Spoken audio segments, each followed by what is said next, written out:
فاست.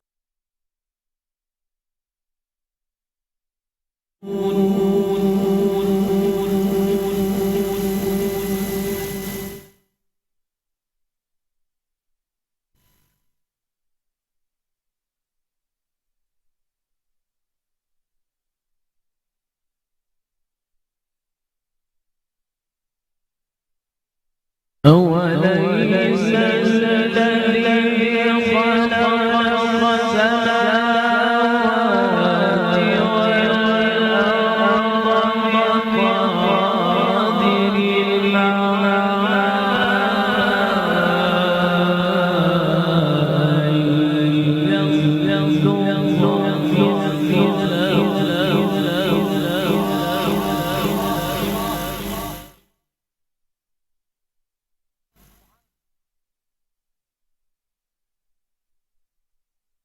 بلى وهو الخلاق العليم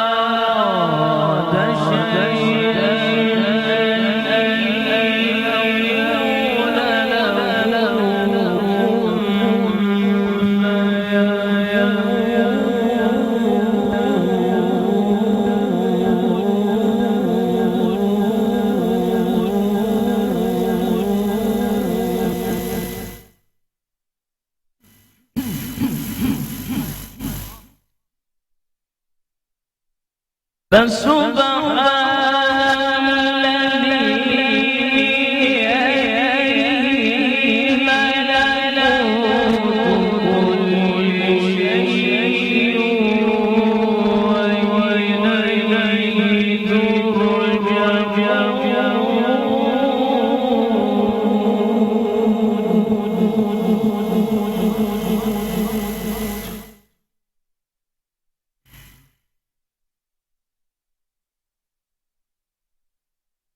بسم الله الرحمن الرحيم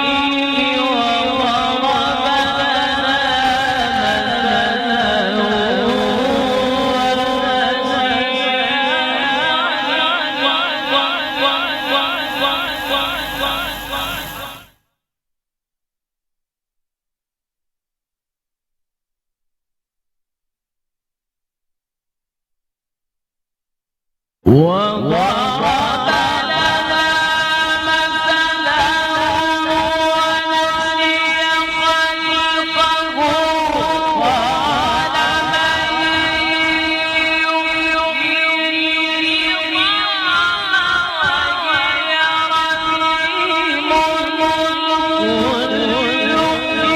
يحييها الذي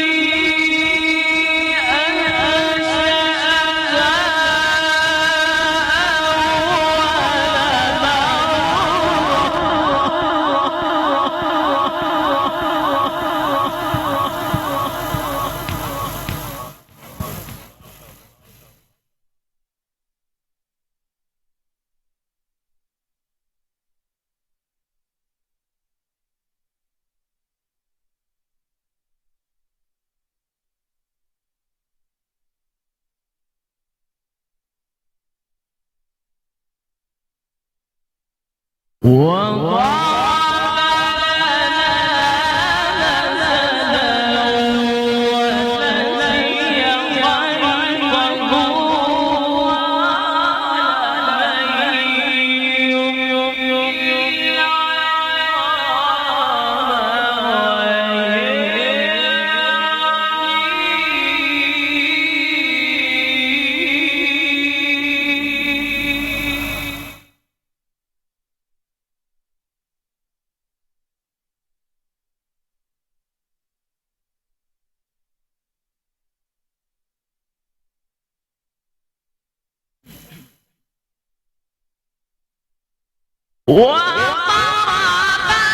لنا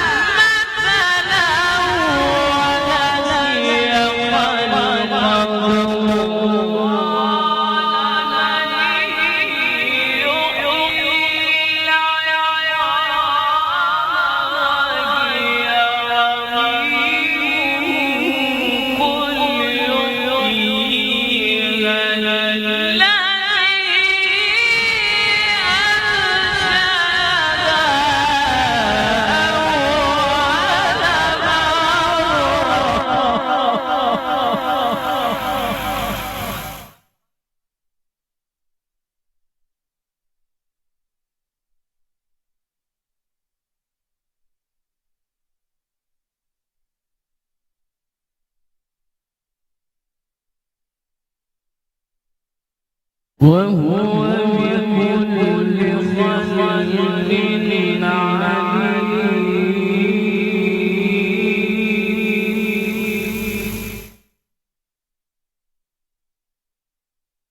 الذي جعل لكم من الشجر الأخضر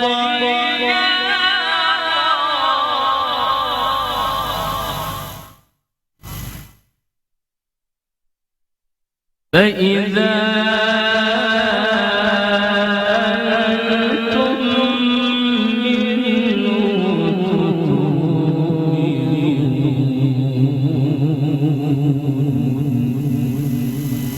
الذي جعل لكم من الشجر الأخضر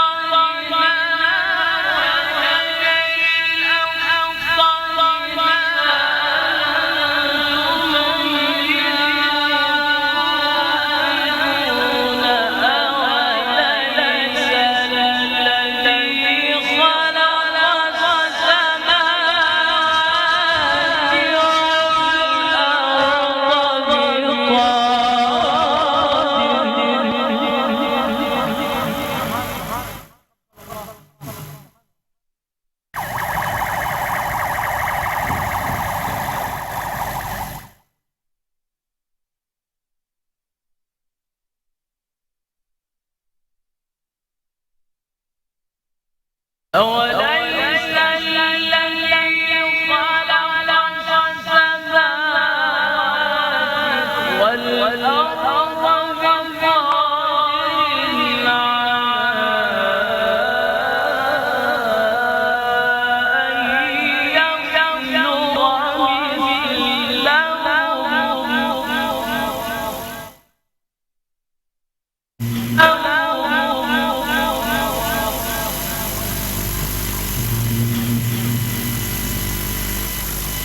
بلى وهو الخلاق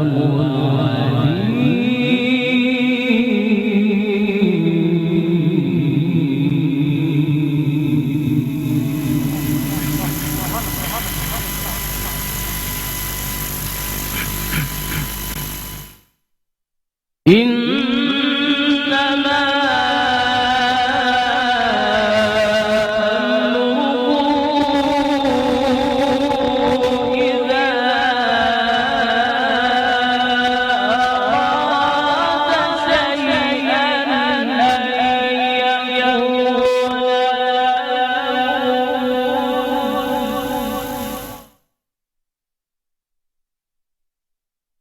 أن يقول له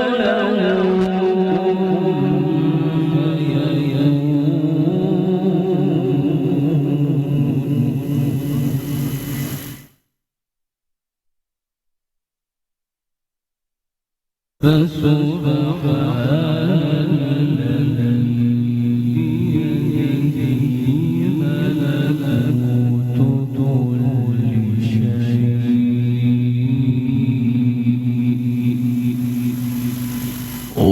وإليه ترجعون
بسم الله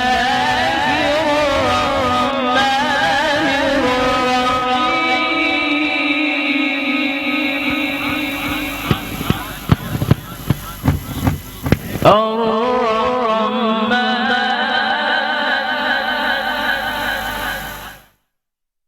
علم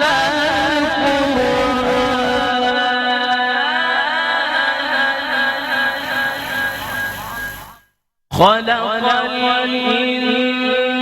الإنسان علمه البيان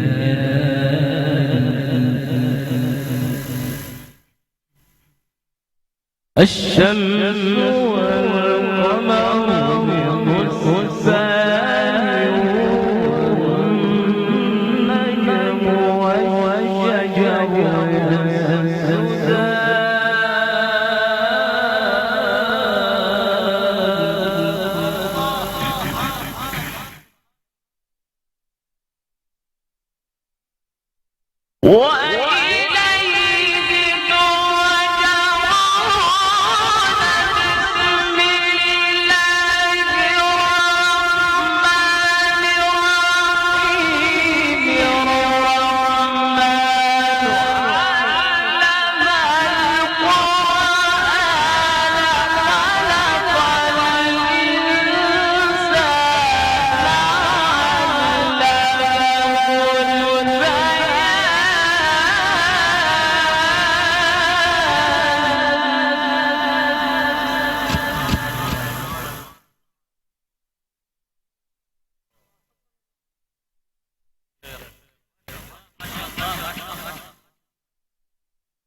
الشمس والقمر بحسبان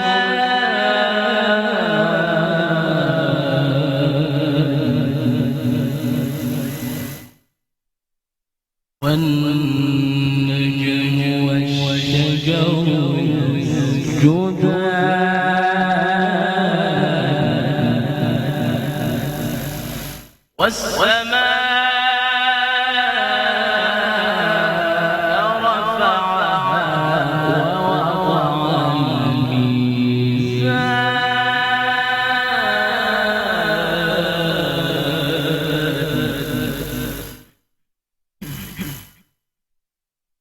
ألا تطغوا في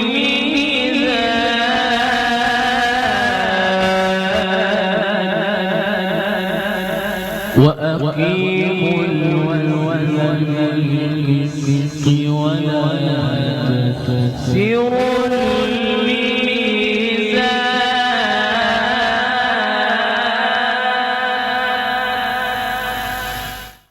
والأرض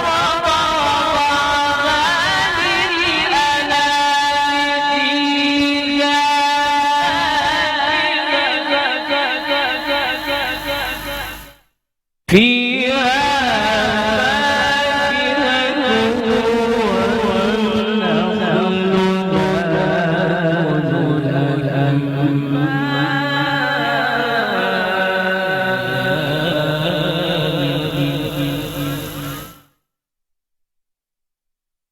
الله أكبر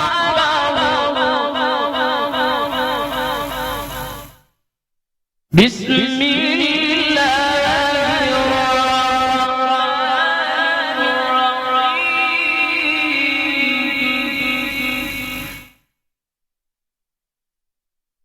والشمس وضحاها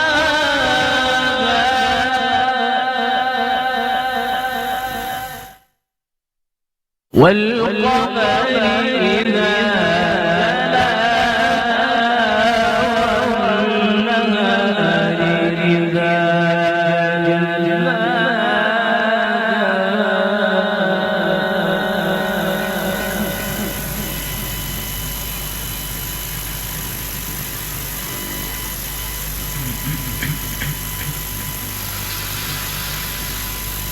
والشمس وضحاها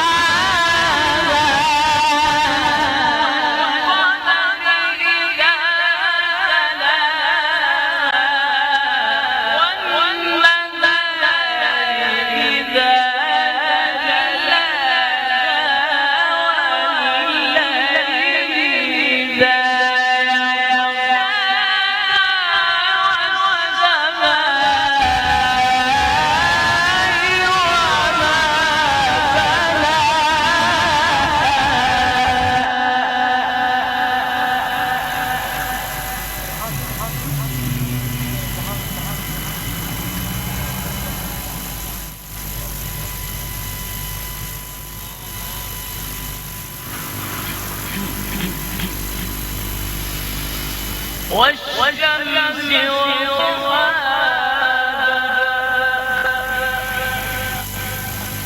والقمر إذا تلاها والنهار إذا جلاها والليل إذا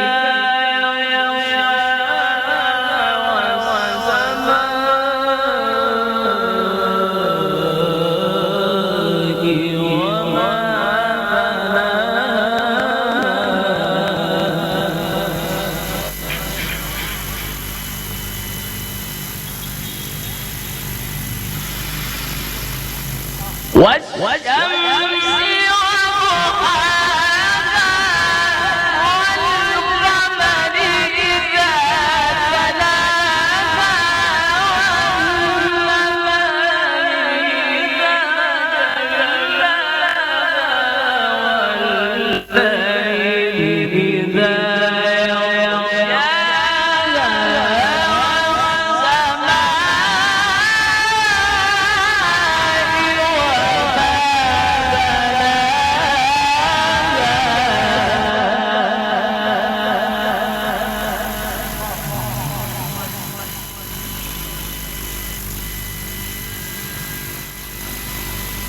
والأرض وما طحاها ونفس وما سواها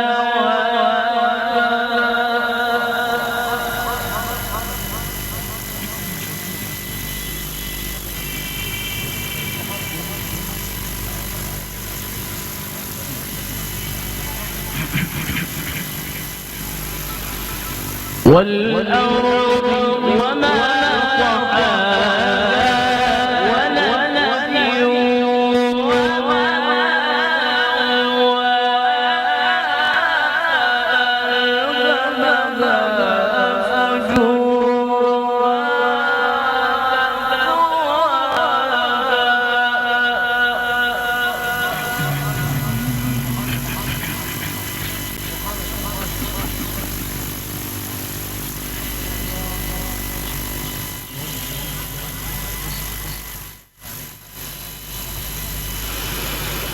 والأرض وما طحاها ونفس وما سواها فألهمها فجورها وتقواها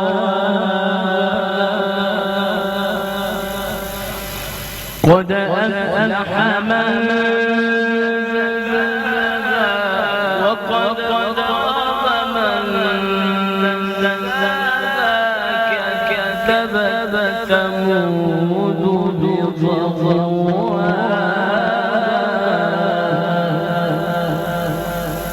إذ انبعث أشقاها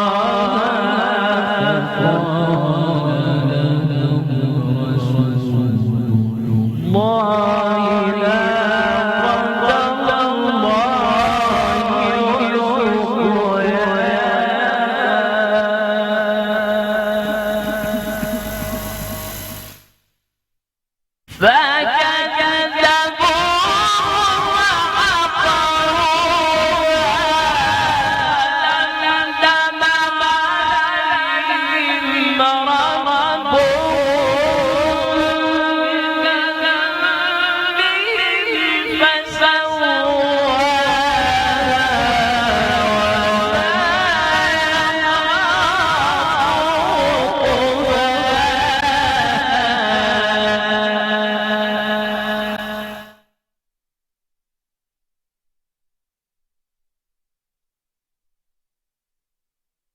فكذبوا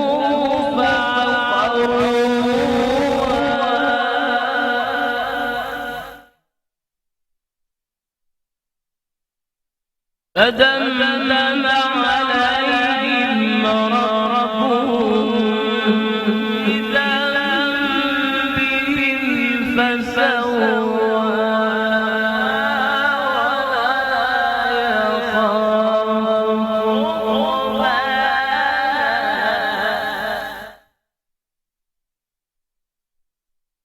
فدمدم عليهم ربهم بذنبهم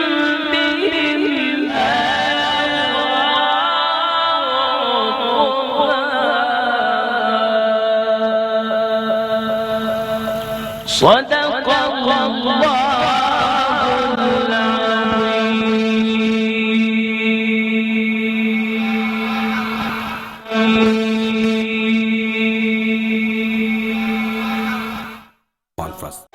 लब्बैक या रसूल अल्लाह लब्बैक लब्बैक या रसूल अल्लाह लब्बैक लब्बैक या रसूल नारे तकबीर बाबा से बोलो नारे तकबीर नारे रिसालत नारे रिसालत फैज़ाने कुरान जारी रहेगा फैज़ाने कुरान ताजदारे खत्म नबूवत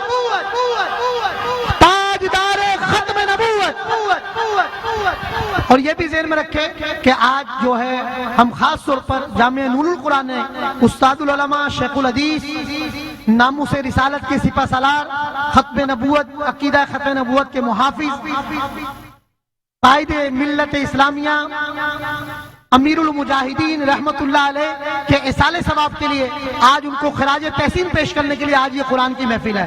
तो आंखें बंद करके बाबा से बुलंद कहें लब्बैक लब्बैक या रसूल अल्लाह लब्बैक लब्बैक हाथ उठा के लब्बैक लब्बैक या रसूल अल्लाह लब्बैक लब्बैक या रसूल माशाल्लाह तवज्जो के साथ इनको दाद भी दें और कुरान भी सुने इंशाल्लाह सबका ईमान ताजा हो।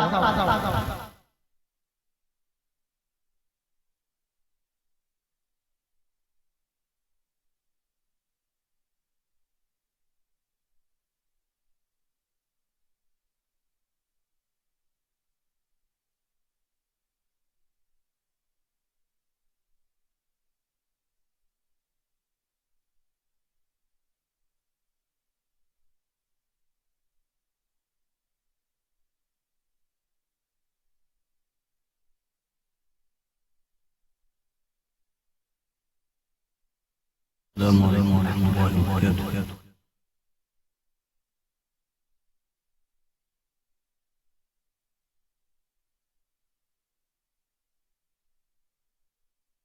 أعوذ بالله من الشيطان الرجيم.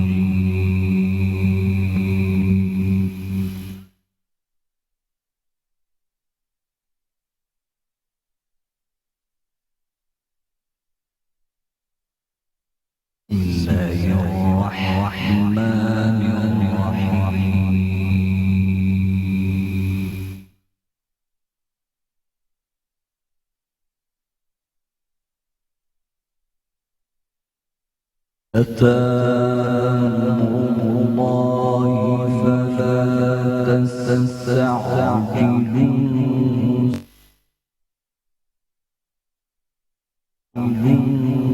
سبحانه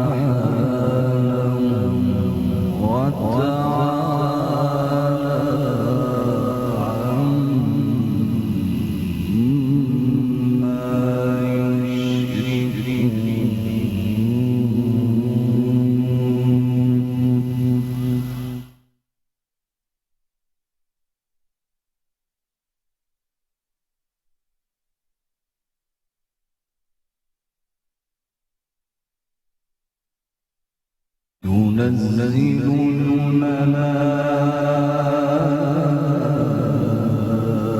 الملائكة بالروح من أمره على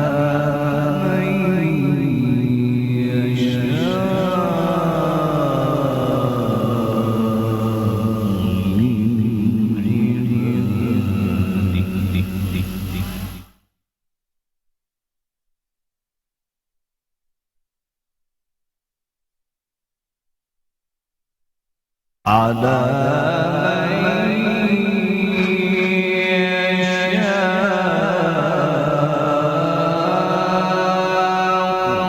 من عباده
ينزل الملائكة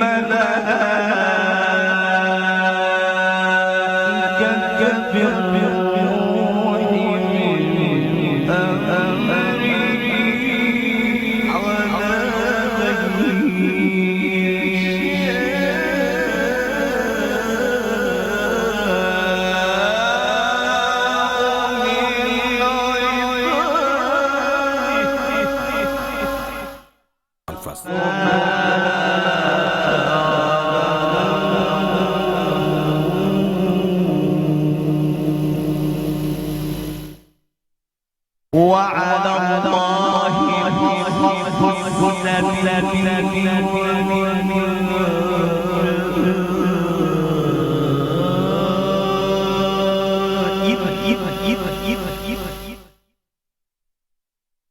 على من وعلى الله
ولو والخيل والبغال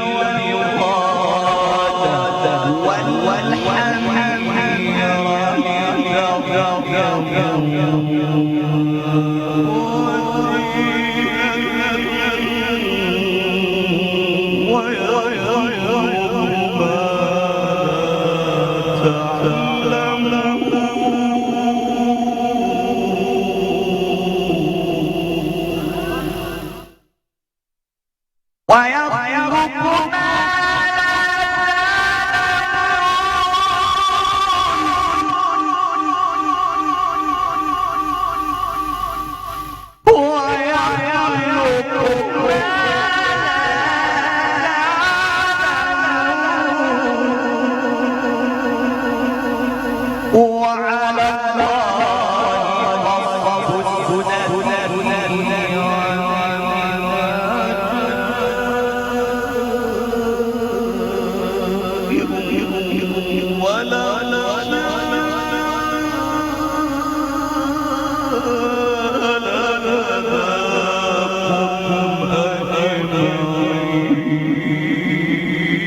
بسم الله الرحمن الرحيم لا أقسم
بسم الله الرحمن الرحيم لا أقسم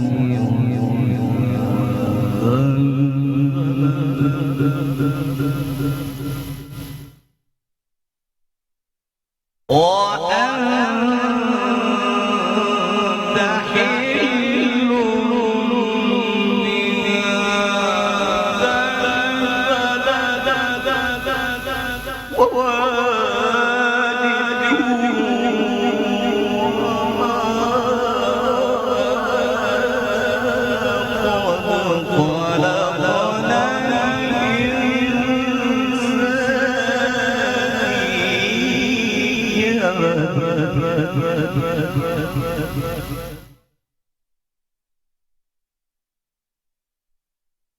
أيحسب أن لن يقدر عليه أحد يقول أهلكت مالا أيحسب أن لم يره أحد ألم نجعل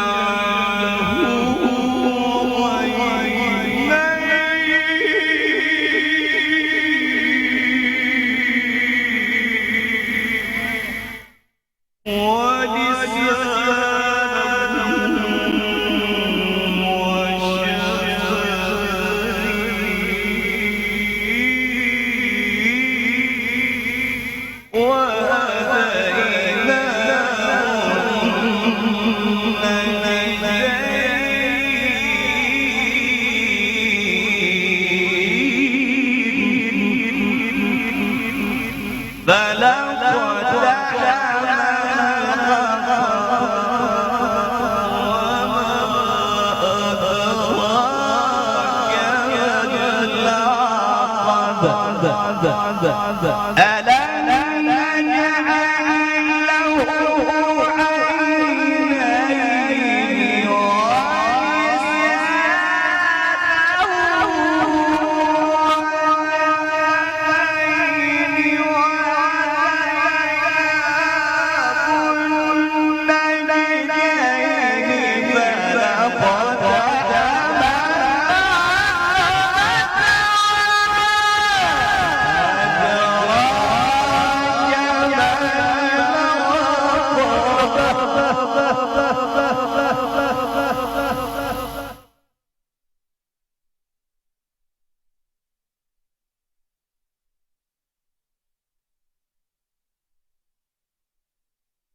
ألم نجعل له عينين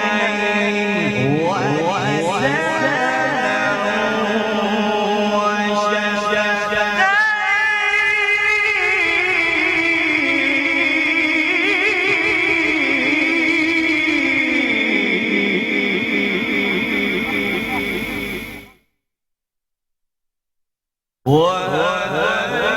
وشفتين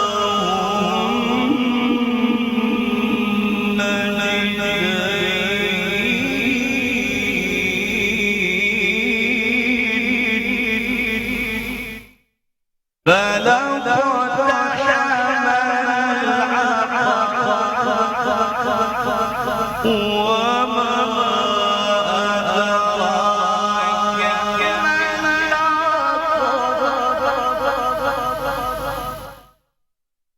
ألم نجعل له عينين ولسانا وشفتين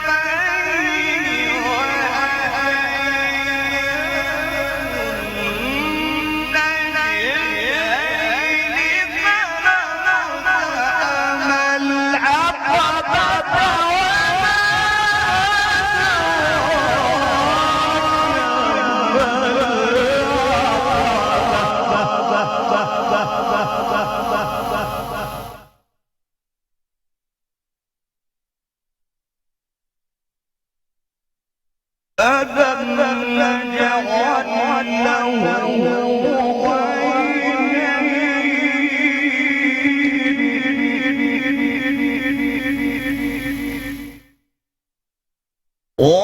ولسانا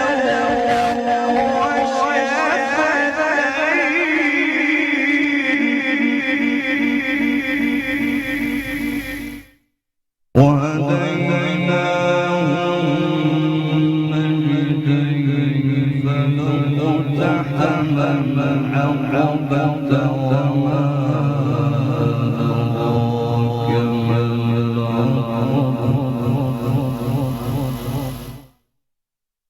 ألم نجعل له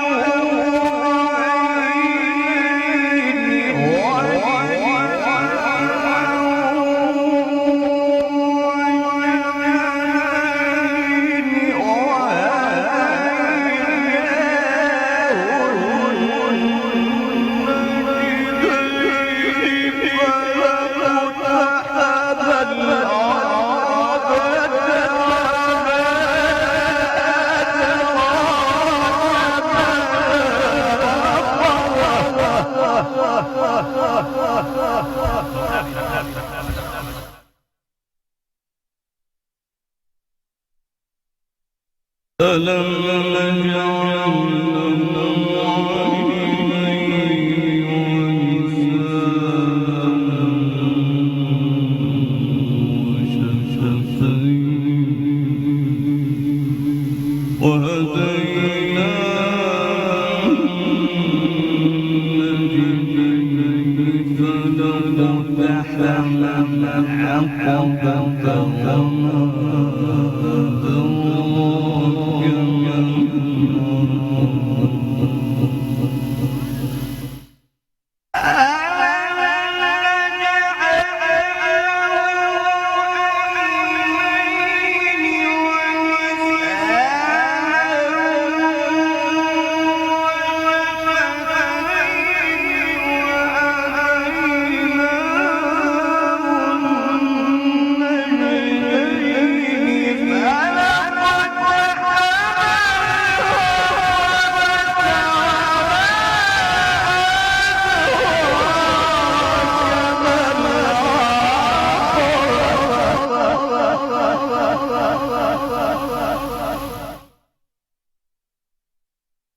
فكوا رقبة أو إطعام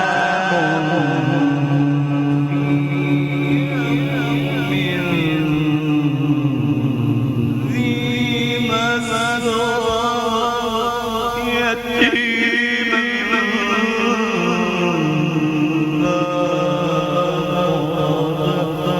أو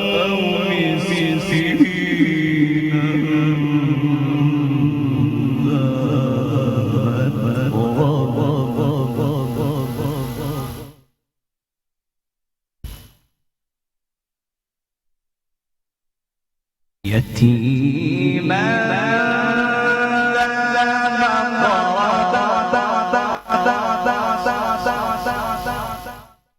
أو مسكينا ذا متربة ثم كان من الذين آمنوا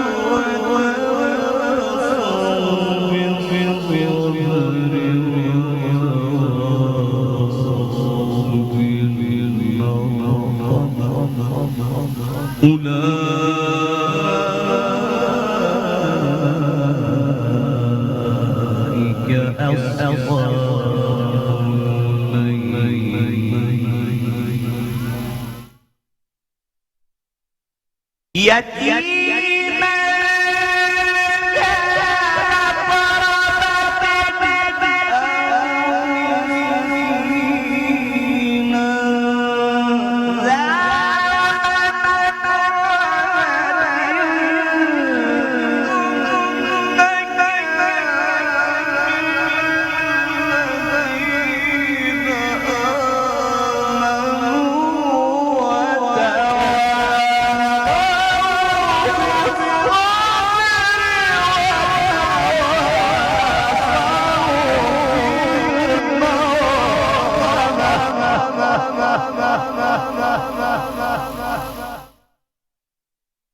ثم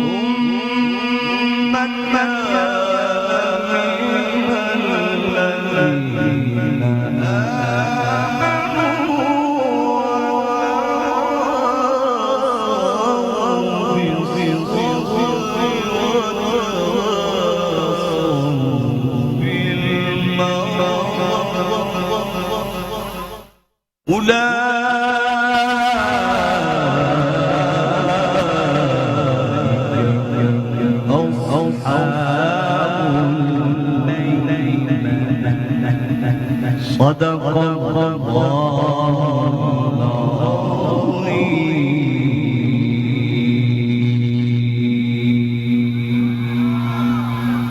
قرہ کانفرنس.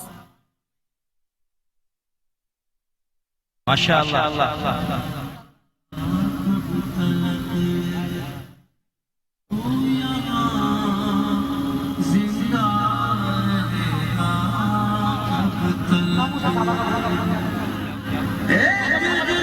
ماشاءاللہ ہمارے صاحب نے نام صحابہ پر پہرا دیا. اللہ پاک کا سایہ سلامت رکھے. ماشاءاللہ نعرے بھی بلند کیے ہیں اور پہرا بھی دیا. ایسے ہوتے ہیں.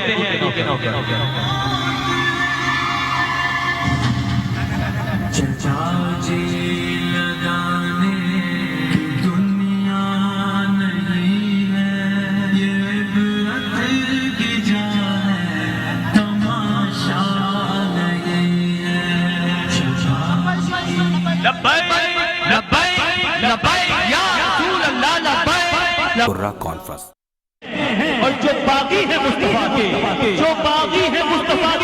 انہیں منہ توڑ جواب دیتے ہیں لبیک لبیک لبیک یا رسول اللہ لبیک لبیک لبیک یا رسول اللہ. دونوں ہاتھ مل کر کے لبیک لبیک لبیک یا رسول اللہ لبیک لبیک لبیک.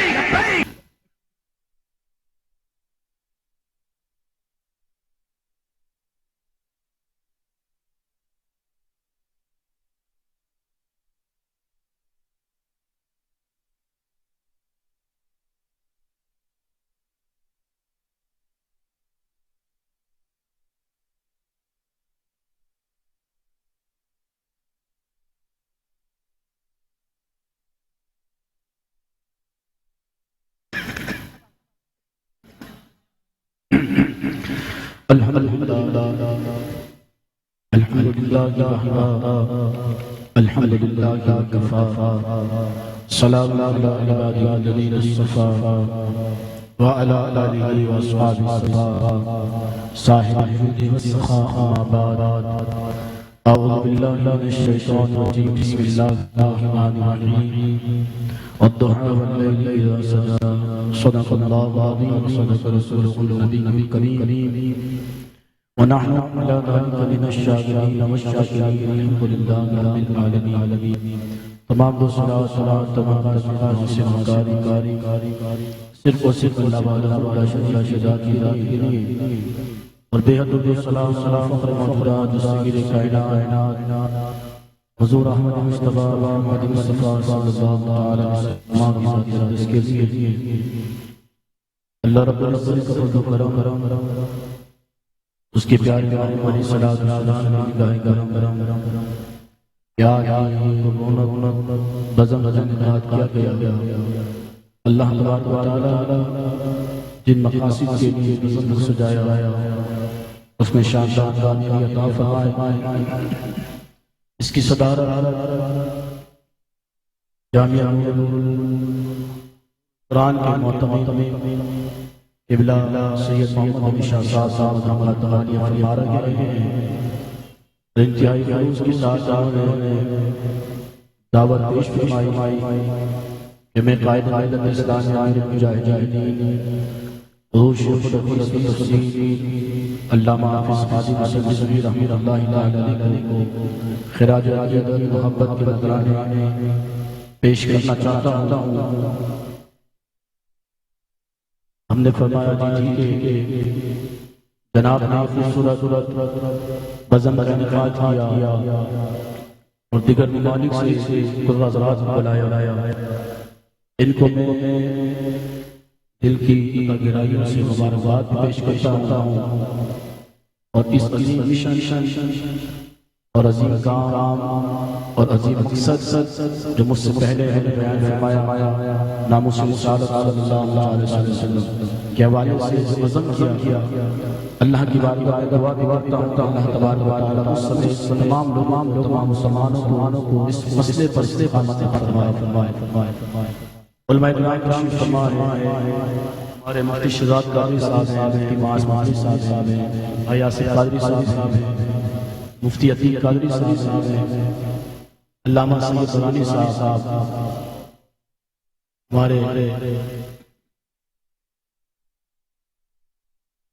مفتی اظہر قادری صاحب دعوت عالیہ اور اسٹیج پر ناپنا حضرات تشریف فرما نقیب جناب سید شاہ صاحب تو نقیب علی رحمۃ اللہ تعالیٰ علیہ السلام عطا فرمائے۔ مجھ سے پہلے قرہ حضرات نے خوبصورت انداز میں تلاوت قرآن پاک تلاوت فرمائی تھی۔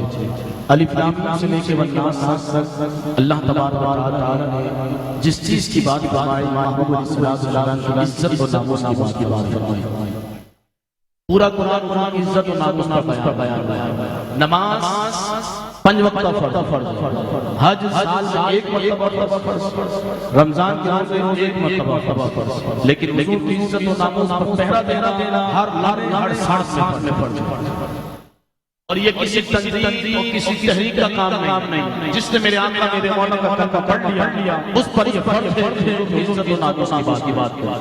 اعلیٰ حضرت امام اہل سنت یہ ارشاد فرماتے ہیں کہ اللہ کی سبتا بقدم شان ہے انسان ہے، انسان ہے۔ قرآن کو ایمان بتاتا ہے، ایمان یہ کہتا ہے میری جان۔ حضور علیہ السلام جان عالم، حضور جان کائنات ہے، حضور نہ ہوتے تو کچھ نہ ہوتا۔ امام نے اس چیز کو بیان فرمایا وہ جو نہ تھے تو کچھ نہ تھا اور وہ جو نہ ہو تو کچھ نہ ہو۔ جان ہے تو جہان کی، جان ہے تو جہان۔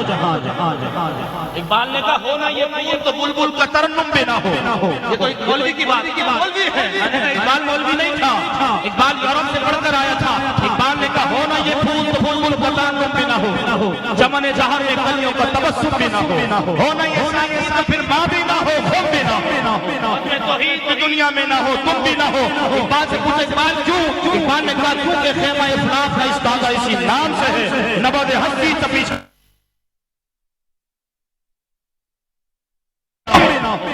توحید تو دنیا میں نہ ہو، تم بھی نہ ہو۔ اقبال سے پوچھے اقبال کیوں؟ اقبال نے کہا کیونکہ خیمہ افلاک کا استادہ اسی نام سے ہے، نبض ہستی تپیش ہمادہ اسی نام۔ حضور جانے عالم، حضور جانے کائنات، حضور کی عزت و ناموس کائنات میں سب سے بلند۔ یہ ایک جماعت کا مسئلہ نہیں ہے، یہ ایک تحریک کا مسئلہ ہے، اور یہ بھی یاد رکھیے کہ جو حضور کی عزت و ناموس میں لگ گیا نا، اللہ نے اس کو عزت و تاج عطا فرمایا۔ عزت جو ہے بڑی پگڑی باندھنے سے نہیں ملتی ہے، بڑے ادارے سے عزتیں نہیں ملتی ہیں، عزت اسے ہی ملے گی جو حضور کی عزت و ناموس کی بات کرے، حضور کی عزت و ناموس کی جو بات کرے۔ بندہ گناہگار اور ہوتا ہے لیکن غدار اور ہوتا ہے۔ میں اہل سنت و جماعت کی بات کرتا ہوں، میں یہ سمجھتا ہوں کہ اہل سنت گناہگار ہو سکتے ہیں لیکن غدار نہیں ہو سکتے۔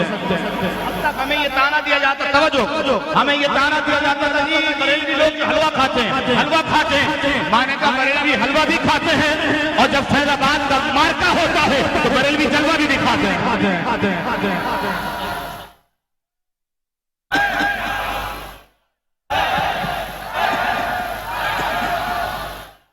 اللہ محترم میرے مولا عزت و ناموس کا مسئلہ بہت بلند۔ اور یہ بھی یاد رکھیے گا کہ حضور کی عزت کی بات ہوگی تو سینہ چوڑا کر کے ہوگی، دب کے نہیں ہوگی۔ میڈیا نہ دکھا پرواہ نہیں، ہم میڈیا کے محتاج نہیں ہیں، ہم میڈیا کی محتاج ہیں۔ میرے قائد میرے بابا نے کہہ دیا تھا وقت ایسا آئے گا کہ میڈیا ہماری محتاج ہوگی۔ سدا وقت تو ایک جیسا نہیں ہے نا، بدر بھی ہوئی ہے، عہد بھی ہوئی ہے، خندق بھی ہوئی ہے، پھر فتح مکہ بھی ہوا ہے۔ فتح مکہ میں کتنی آواز کو دباؤ گے؟ اب تو ٹیونر ریکارڈ بھی اڑا دی، فیس بک پہ بابا جی کی تصویر لگے وہ بھی اڑا دی۔ جو چاہو ستم کر لو، جو چاہو ستم کر لو۔ حضرت علی نے 27 سال انگریزوں کے جو کی تھی 27 سال، اور انگریزوں نے کہا تھوڑا پیچھے ہو جاؤ، تھوڑی نرمی کرو۔